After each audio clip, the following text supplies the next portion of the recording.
नानीबाई मायरा कथा प्रारंभ के पूर्व सुबह 9 बजे कथावाचक अलकनंदा दीदी गोपाल गौशाला पहुंची। यहां उन्होंने गौ सेवा की।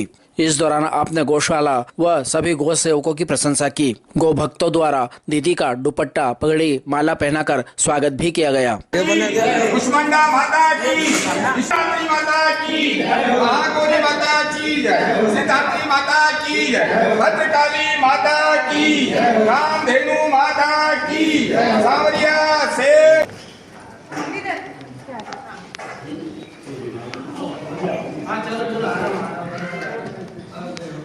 या देवी सर्वभूतेषु मातृभूतेषु नमस्तस्यै। ओम श्री चले लक्ष्मी जपन्यां बहुरात्रे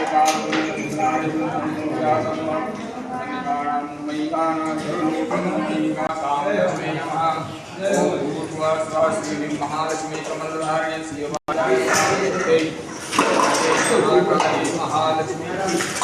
महासरस्वती नमः। आप सभी को मेरा जय श्री कृष्ण। नागदा में नानीबाई का मायरा करने में 8-10 साल पहले आई थी और बहुत छोटी थी मैं उस उम्र में, और उसके बाद में 10-11 साल हो गए। उसके बाद वापस मेरा यहाँ योग लगा।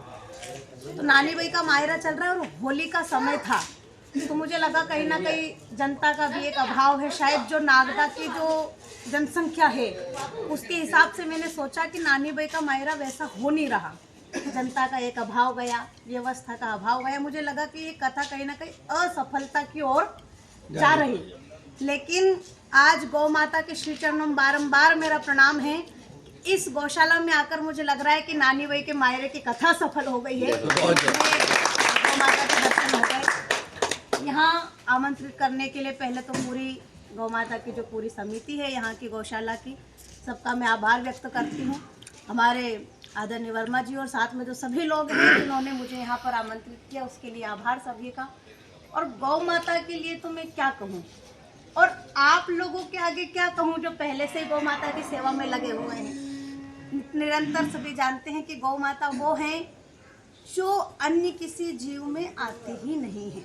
कहते हैं कि 84 लाख योनियां हैं, लेकिन गौ माता की गिनती उन योनियों में नहीं होती। उनकी जिस प्रकार श्री कृष्ण की लीला बताई है उसी प्रकार गौ माता की लीला बताई है कि वो सीधे गोलोक धाम से आती है और पुनः गोलोक धाम को ही चली जाती है। और वही गौ माता आज आप सबके बीच में यहाँ विचरण कर रही है। मैंने गौशालाएं बहुत देखी।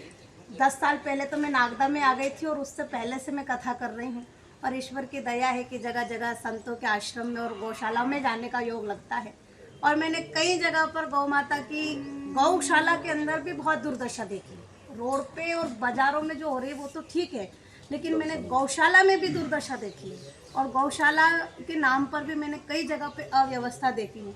लेकिन आज मैं सबसे कहूँगी, जो कोई ये वीडियो भी अगर शेयर करे, सब लोगों से मैं एक ही चीज़ कहूँगी कि गौ माता की अगर व्यवस्था देखनी है तो नागदा के अंदर आके कृष्ण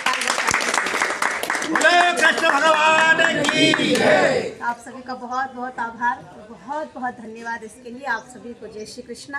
और इसी प्रकार गौ माता की सेवा में आप सभी लगे रहें। और चारे की जो व्यवस्था प्रतिदिन की चलती है मुझे जानकारी है नहीं, लेकिन जो भी रहेगा तो 1 दिन का चारा हमारी ओर से गौ माता को। श्री राम जन्मभूमि की, श्री कृष्ण जन्मभूमि की। मुझे पता चली कि मैं तो जैसा आपको पता है पहली बार गौशाला में आई हूँ। यहाँ की व्यवस्था क्या है पहली बार देख रही हूँ, पर मैंने देखा ये तस्वीरों का जो क्रम है।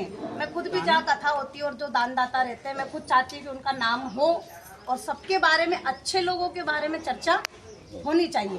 पर कहीं ना कहीं आप ये जो व्यवस्था है, पूजन मेरे हिसाब से पूजन केवल ईश्वर की होती है। इसके अन्यत्र पूजन होती है जो पितृ हो जाते हैं, मर के जो पितृ हो जाते हैं उनकी पूजन होती है। लेकिन इस प्रकार मंदिर परिसर में एक साथ सबकी आरती उतरना, कहीं ना कहीं मैंने ये चीज़ देखी और मुझे पता चला।